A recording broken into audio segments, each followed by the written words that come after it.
আন্তরিকতা থাকতে হবে, চেষ্টা থাকতে হবে, এইটা করে আসলে থেকে শোনেন।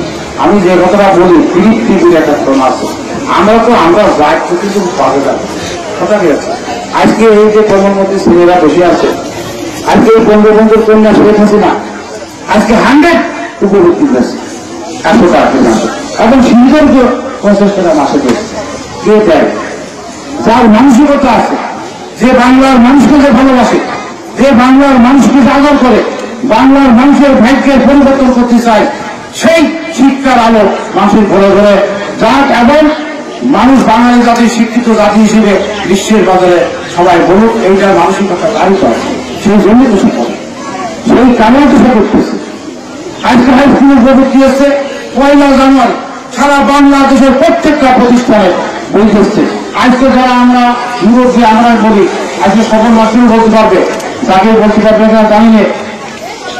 আমরা পুরোনো বই কারার থেকে ভোট নিয়ে আসি, আমরা পরীক্ষা কারার থেকে বই কিনে নেবে, পুরোনো বই নিয়ে আসি আমরা পরীক্ষা দিচ্ছি। পরীক্ষা শেষ হয়ে যাচ্ছে, তাও আমরা বোর্ডের বই পাইনি। সেই জামানায় কিন্তু আমরা দেখেছি। এখন কিন্তু আজকে 1 থেকে ক্লাস 10 পর্যন্ত কোন জায়গায় কিন্তু কোন ছেলেরা নোটের বইয়ের অভাবে লেখাপড়া করতে পারতেছ না। এই অভাবটা কিন্তু এই বঙ্গবন্ধুর কন্যা শেখ হাসিনা। আমরা হয়তো এই বইয়ের দাম 500 টাকা, এই বইয়ের দাম 1000 টাকা, নাই 1200 টাকা, নাই 2000 টাকা। এই লাভকে কিন্তু আমরা মনে করতেছি 2000 টাকা, আমি তার থেকে বেশি ইনকাম করতেছি, কিন্তু আসলে তো আমরা পাইনি। এই বইতে পুরো বইতে আমরা লেখাপড়া করতে পারছি। 1 জানুয়ারি এই বঙ্গবন্ধুর কন্যা শেখ হাসিনা সারা বাংলাদেশের প্রত্যেকটা প্রতিষ্ঠানে বই করছে।